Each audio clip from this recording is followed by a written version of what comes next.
तू ना चलेगा तो चल देंगी राहें, मंजिल को तरसेंगी तेरी निगाहें, तुझको चलना होगा। मिटाए अपनी हस्ती को अगर कुछ मर्तबा चाहे, कि दाना खाक में मिलकर गुरे गुलजार होता है। शहीद आजम भगत सिंह को पढ़िए, ज़्यादा से ज़्यादा पढ़िए, उर्दू में, हिंदी में, अंग्रेजी में पढ़िए और कुछ करते रहिए।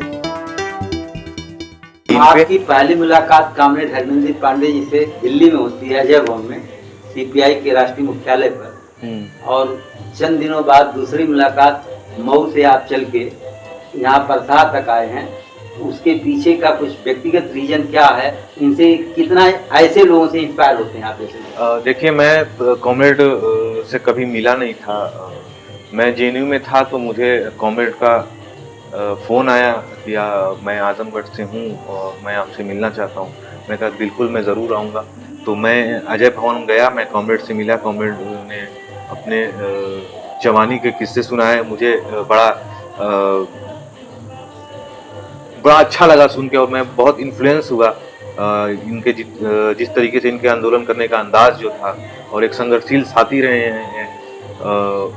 तो मुझे इनसे मिल के बहुत अच्छा लगा। उसके बाद मैं इनसे नंबर लिया और बातचीत होती रही। मैं इनसे वादा भी किया था कि मैं घर आने वाला हूँ, मैं आऊँगा तो आपके घर ज़रूर आऊँगा, आपसे मिलने आऊँगा। आप पुराने लोग हैं और वामपंथ और मार्क्सवादी विचारधारा से बहुत कुछ हमें सीखना भी है आपसे। आप एक एक्सपीरियंस लेके, पूरी एक ज़िंदगी का तजुर्बा लेके बैठे हुए हैं, तो आपसे हमें कुछ ना कुछ सीखने को ही मिलेगा। मुझे काफ़ी लगाव हो गया, बहुत कम दिनों में बहुत लगाव हो गया जिस तरीके से इनकी जो शख्सियत है। मुझे जब मैं इनसे पहली बार मिलने गया था, मैं इनको कभी मिला नहीं था, मैंने कभी नाम सुना था, और जैसे मैं इनसे मिलने गया तो मुझे पकड़ के गले लगाने का जो इनका अंदाज था वो मुझे बहुत अच्छा लगा। और मुझे लगा कि कोई अपना है जो इस दौर में भी, मतलब अगर हम वामपंथ की राजनीति में आ रहे हैं तो हमें कोई हौसला दे रहा है। तो वो मोहब्बत बहुत चंद दिनों की थी और वो मोहब्बत बढ़ती जा रही है, और यहाँ तक मुझे आज खींच के लाई और मैं आज इनसे मिलने आया। हम तो कॉमरेड हरमिंदर पांडे जो हमारे पिता हैं, आपके बगल में बैठे हैं, और आज आप जो बात कर रहे हैं, जब हम विद्यार्थी थे, हाई स्कूल के विद्यार्थी, सिविल इंटर कॉलेज में प्रवेश हुआ, वहीं सिविल नेशनल डिग्री कॉलेज से BA MA LLB तक किया। तो इनसे जितने भी छोटे लोग होते, विद्यार्थी या नौजवान, हमेशा इनसे, इनके व्यक्तित्व से इंस्पायर होता रहा है। आज भी देश के किसी भी हिस्से में जाते हैं तो वहाँ कोई ना कोई नौजवान या विद्यार्थी इनसे इंस्पायर होता है, नंबर लेता है, बात करता है। आपके बीच में, आपके साथ बैठे हैं, आप स्वस्थ रहते हैं, 80+ हैं। आप एलिमेंट्री टीचर्स ऑर्गेनाइजेशन के all India joint president, vice president हैं, और शिक्षक संगठन की राजनीति उत्तर प्रदेश के अंदर कई दशक तक बड़े स्तर पर करके इन्होंने उसको मुकाम पर पहुंचाया, और 2009 में प्रधानाध्यापक से रिटायर्ड हैं। और अब तो उम्र के हिसाब से दिल्ली, बम्बई या कहीं जाना होता है तो एक सहायक की ज़रूरत होती है। लेकिन आज भी वो जज्बा और उनके अंदर वो क्षमता है कि किस तरह से वामपंथ, किस तरह से मार्क्सवादी रास्ता मजबूत हो। तो आपके साथ बैठे हैं, हमने जो आपसे बात किया है, जवाहरलाल नेहरू विश्वविद्यालय छात्र संघ के ज्वाइंट सेक्रेटरी होने के नाते आपने सुना है। आप हमारे घर पर आए हैं, मऊ से चलकर। पता एक बड़ी बात है कि एक समय वो अभी था जब कन्हैया कुमार JNU के प्रेसिडेंट थे। उसी समय 12 फरवरी को उनको यहाँ आना था। आजमगढ़ में डॉक्टर तुलसीराम पर की पहली पुण्यतिथि थी। तुलसीराम की पहली पुण्यतिथि पर प्रोफेसर तुलसीराम जी, कन्हैया तो नहीं आ पाए, लेकिन उनके दोनों शिक्षक professor SN Malakar, professor Ajay Patnaik Azamgarh में ही थे। 13 फरवरी को जिस दिन उनकी पुण्यतिथि मनाने के बाद जब उनकी वापसी हो रही थी 14 को, तो पता चला कि कन्हैया कुमार गिरफ्तार कर लिए गए हैं।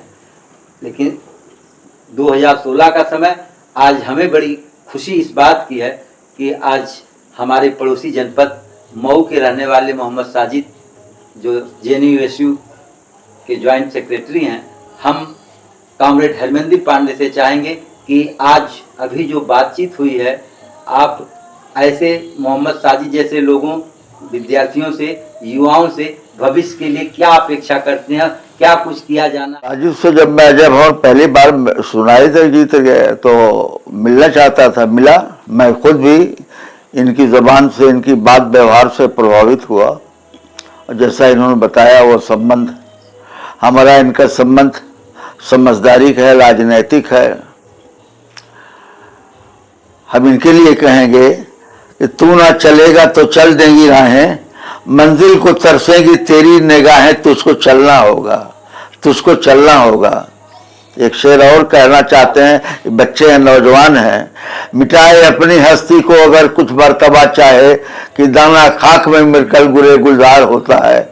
हालांकि दुनिया भर में सोवियत यूनियन और समाजवादी देशों के कमजोर होने से, टूटने से वामपंथी आंदोलन दुनिया भर में कमजोर जरूर हुआ है।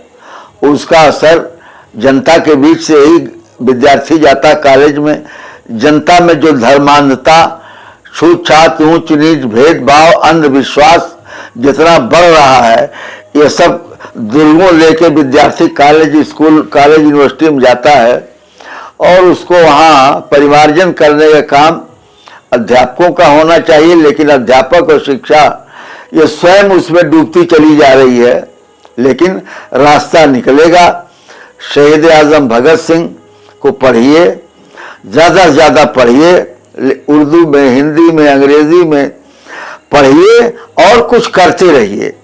आज मैं इस उम्र में फिजिकल काम तो नहीं कर पा रहा हूँ, लेकिन सोए सोए बैठे बैठे मैं लिटरेचर का काम कर रहा हूँ।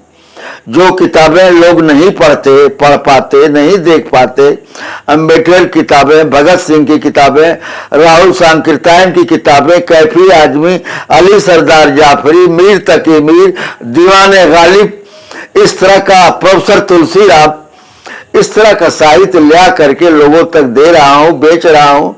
ये बेचना मेरा मुनाफा के लिए नहीं है, आप जैसे नौजवानों को शिक्षित करने के लिए इस तरह के साहित्य पर काम हो रहा है। और साजिद, आप आए वहां से, आपको मऊ जाना देर हो जाएगी।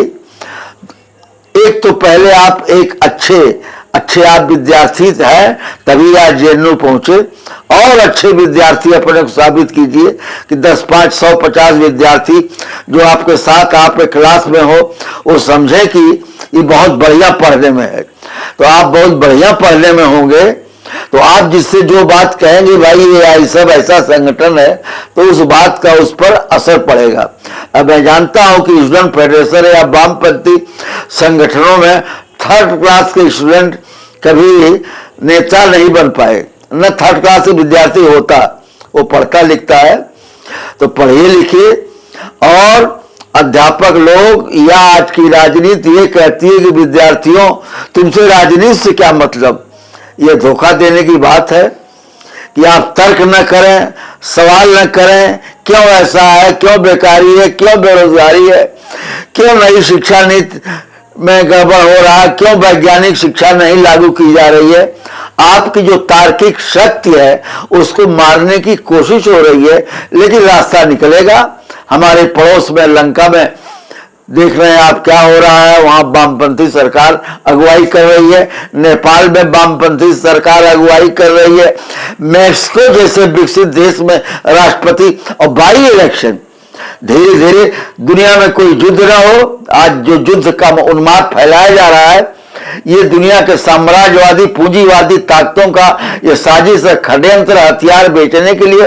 अगर दुनिया में शांति हो तो यह समाज या दुनिया भर का समाज, शोषण का समाज को बदलने में बहुत कम समय लगेगा, लेकिन उनकी जरूरत है इसको बढ़ाए रहे। धन्यवाद साजिद, जाओ घर। बहुत बहुत धन्यवाद साजिद, JNU के ज्वाइंट सेक्रेटरी।